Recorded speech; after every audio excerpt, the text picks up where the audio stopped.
کیا آپ اللہ سبحانہ و تعالیٰ کے پسندیدہ بننا چاہتے ہیں؟ سورۃ العلق کی آغاز میں اقرأ کا حکم ہے اور اختتام میں سجدے کا حکم ہے، لہٰذا علم وہ ہے جو ہمیں بندگی سکھاتا ہے، جو رب کے آگے جھکنا سکھاتا ہے، جو تکبر نہیں سکھاتا، کیونکہ سجدہ تکبر کی نفی کرتا ہے اور رب کے سامنے حاضری کے لیے ویسے بھی کسی کے لیے کوئی رکاوٹ نہیں۔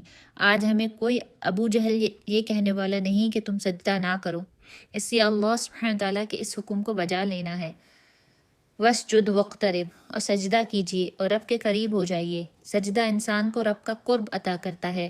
ہم چاہتے ہیں نا رب کے قریب ہوں، جس سے ہم محبت کرتے ہیں، ہم اس کے قریب ہونا چاہتے ہیں، ہم اس کے پسندیدہ ترین میں سے ہونا چاہتے ہیں، لہٰذا اگر رب کے قریب ہونا چاہتے ہیں تو اس کا راستہ سجدوں سے ہی گزرتا ہے۔